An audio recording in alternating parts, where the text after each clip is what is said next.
The negative alien agenda and the forces of darkness. The negative alien agenda essentially, their agenda is to force this planet to serve another species, multiple species actually. The Sikaar Empire, the negative Anunnaki, the Greys, Alpha Draconis, reptilian agenda, controller agenda, essentially through imposing false replicated time fields using bio-warfare technology such as holographic inserts, artificial intelligence, and mind control, namely created under the genetically reptilian-based archons, extraterrestrials, at the expense and life force of the human race. The digital matrix essentially being trapped. And if you have ever met anyone working with the negative alien agenda, whether they be human, a soulless NPC, or an actual reptilian or associated alien race, the best way to understand these entities as they are a psychopathic personality, an identity profile with a lack of empathy, has no feelings of remorse for their actions.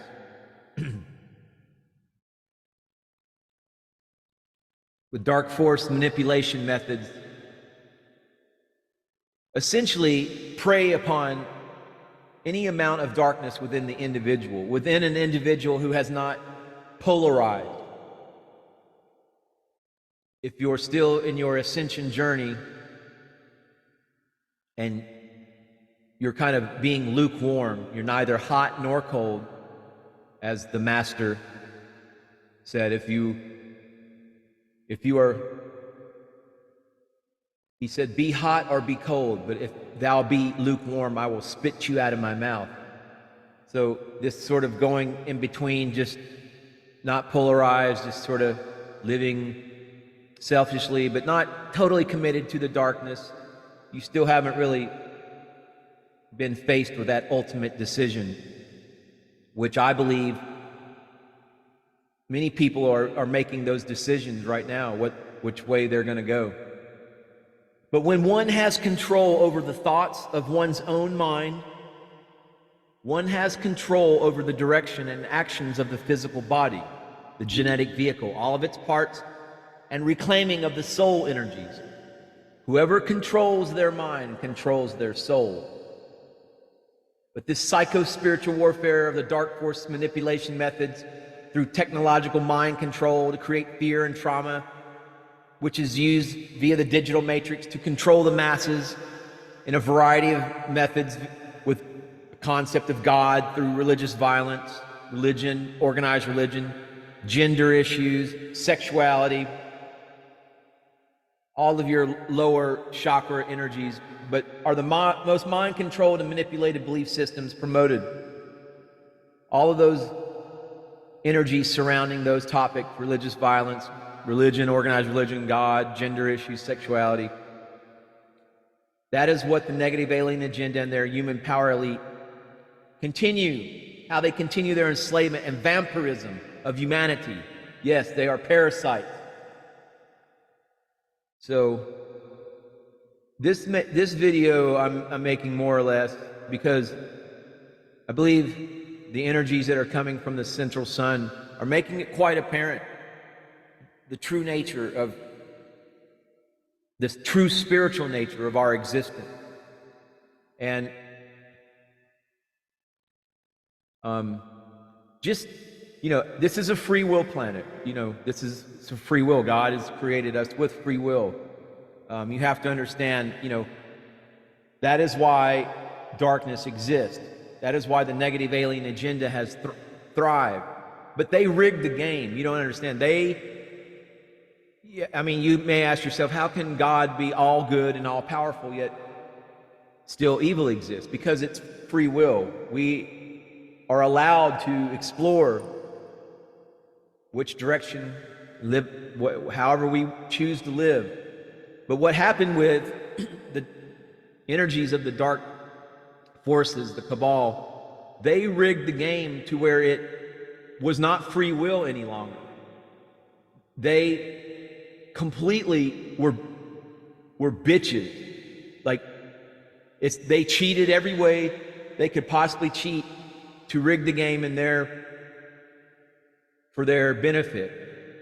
It was weak. It is a dishonorable behavior, just pure pathetic weakness. And that is the irony of this whole appeal to these dark energies. They come off as very, they're very mysterious and powerful, but really at their very core, they are truly pathetic and weak entities. They cannot create of their own. They're parasites. And so, but what I suppose my message to you, my dear and esteemed viewer, would be this: be very, very careful of the tricks and snares of those around you. They have no qualms, they have no empathy, they have no moral compass, no reservations about totally misrepresenting a situation, preying upon your weaknesses, your vices. And that's essentially how the darkness has any power. It's because if an individual is conflicted or not polarized, and they're kind of still, living lukewarm, they're not totally bad, they still have some conscience, but they're still kind of living selfishly, and that nexus, that vector of entrance with your actions and your lifestyle, that's how the darkness enters in. But I can tell you, I can share with you that whatever appeal that you think there might be in choosing that path, be very, very careful and sensitive to the fact that you understand what you're getting into, and it hasn't been misrepresented, because it essentially is enslavement for eternity. And I'm not talking about hell, but I'm talking about if you get very far along that path, there is a point of no return. And many of the dark forces, dark cabal, are learning that. There is a point where you can still retract your actions and repent, and if it's heartfelt and all that, but a lot of them have gone so far along their path, there's just no other way. But what happens with someone who has decided himself or herself for the dark side? They have chosen that path. Well, you will reap the fruits of darkness. This can be certainly be success, power, money, influence, satisfaction of selfish desires, etc., etc., etc. Normally, these fruits are only short-term fruits, very limited, with very bad long-term consequences. Just a very small example. Someone who doesn't like to work and they believe it's okay to rob, steal from others,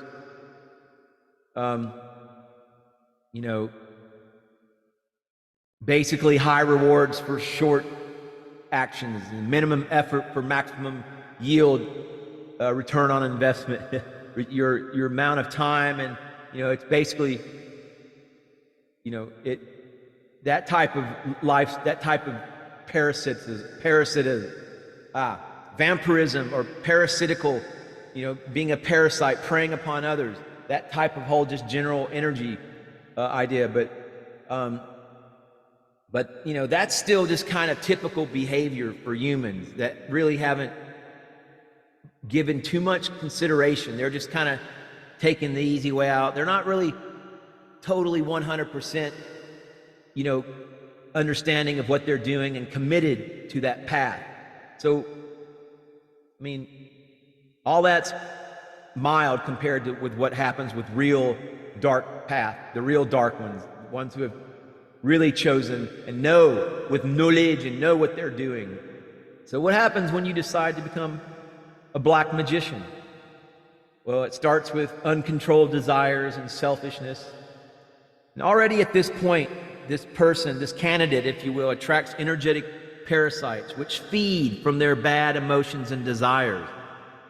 Yes, these parasites influence this candidate, this dark path of the Dark Brotherhood initiate, that adept on that path. There's parasites that begin to influence that person to provoke more bad emotions, more desires, and more bad behavior, just because these energies are their food. These dark astral entities from the lower astral, the lower fourth dimension. It's just a snowball, a dark snowball effect that begins once you're on that path. But these parasites, they're parasites for all kinds of bad emotions and dark desires. So the candidate, this dark path adept, this adept to the Dark Brotherhood, is already full of parasites, which also draw him to other victims to support their bad emotions and bad behavior. Their evil meets evil to do evil. It all just, it's a massive accumulation, a snowball effect, if you will. But one day this is not enough any longer, and this candidate, this dark path adept, looks for more efficient ways to satisfy their hunger. So they join a black lodge where they find higher developed evil brethren, evil practitioners, actual black magicians. And that point, you're getting very close to the point of no return. And because now you get a real initiation into darkness, and you can begin to work with demons. And do you know what this means? When someone is initiated into darkness, then his whole energy system is flooded with dark energies. In this way, he is connected to darkness completely.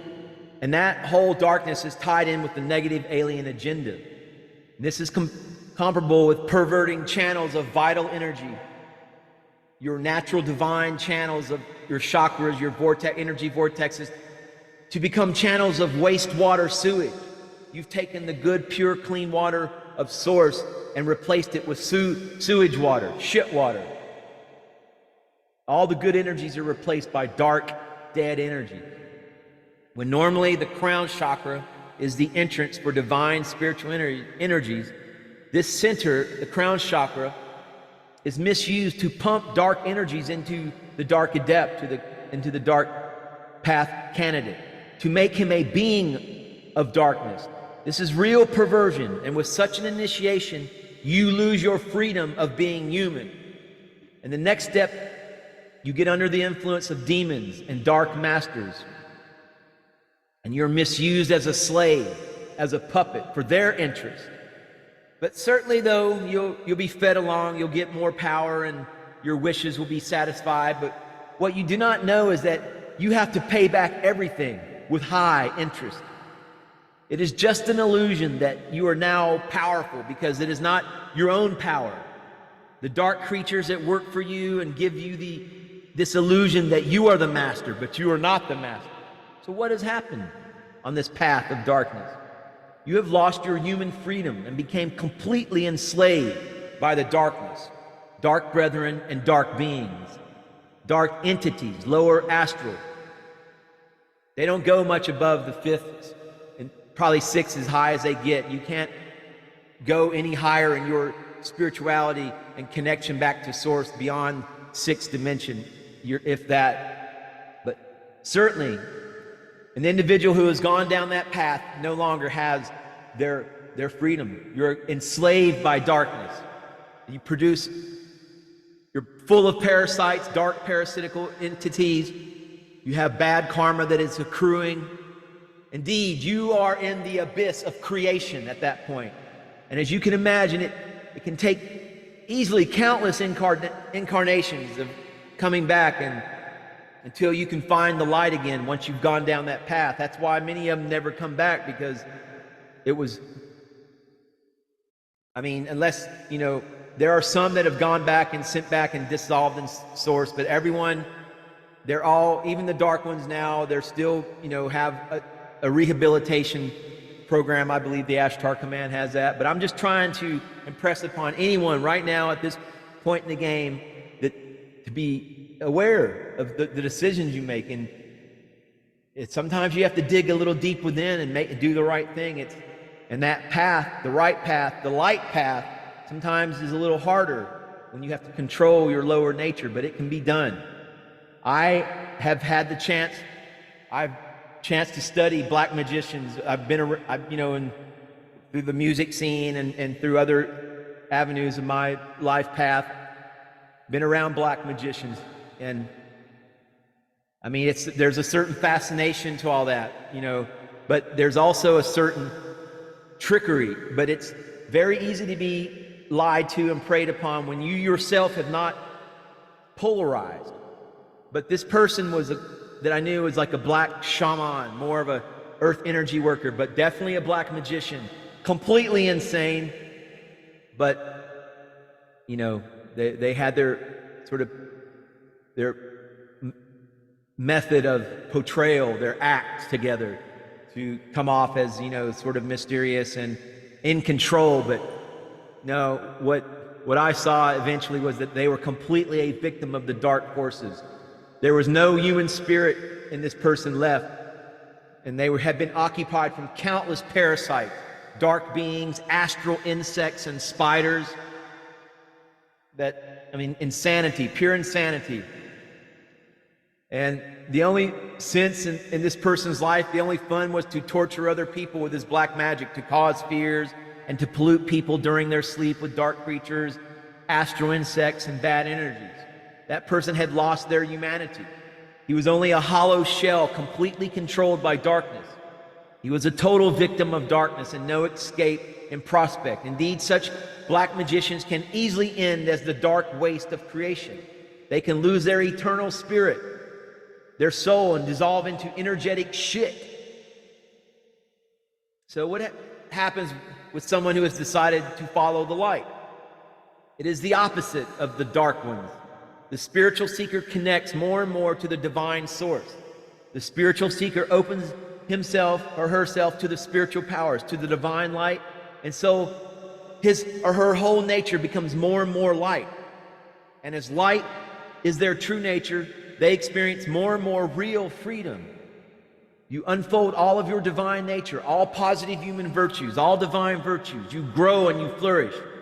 While darkness, the path of darkness, is based on parasitism, and deficiency. Light is based on freedom and abundance. It is essentially the path of love or the path of fear. Light is life. Light, the path of light, makes you feel alive. It connects you with all life. Light gives you unlimited energy. It is good to meditate about all these things and to understand them deeply. And when you have understood, then you can make a better decision. You can confirm your path, but it is resoluteness on that path that you must grow into and become cognizant of. The choices are very simple, but I wanted to present the choices to you, my dear and esteemed viewer, because I do believe there are many people at that juncture, if you will. Speaking for myself, I do believe that August 11th of 2021, what I call was my sort of download that morning. But that August 11th, 2021, that information download that I had received, it basically took me on the path of polarization, because it was not a little bit more than a month later, September 24th of 2021, where I had my Kundalini awakening and my complete all chakra, higher chakras activation, crown chakra, all that. And at that point, I knew intuitively that was my ascension, and that I saw everything, all my immediate past of my life, where I'd been living. I saw that crown chakra, that connection to the galactic chakra and to intelligent infinity and to source. total 100% awareness. There was no more falsehood. It had all been burned out of me on this Kundalini awakening. As a consequence, I was able to see with the eyes of Source and see through all falsehood. You know, beginning with myself, the way I'd been living my life, but in everybody in my life. And so that is, you know, it led to my polarization to where my life was no longer lukewarm. I had polarized, and I understood what it meant to have full awareness and to no longer have any excuses for the way I was living my life. So I knew the consequences, and I adapted accordingly. And I believe that's part of my journey, ascension journey, that it was my role to share this type of knowledge and you know, and try to impress upon people, one, their own innate divinity, and that two, this, you know, the second thing to impress upon a person would be to be very careful with the decisions they make, how they live their life, and to begin to seek to empower yourself and be fully aware of what is at stake in this world. And you know, if you want to be trapped in darkness and go down that path, then do it with full knowledge and don't be tricked into it, which there are plenty of dark entities that are part of this negative alien agenda who will do just that. That is all they seek to do, is just to get another person into their you know, energy farm so they can collect the loosh. And so, but you know, it's either love or fear, and darkness is enslavement, and the light is freedom. You know, and there's different levels of it, but make the right decision. Hit that subscribe button. Give this video a thumbs up. It's either love or fear, folks. Path is very simple. And remember, the journey of a million miles begins with a single step. Namaste, namaskaram.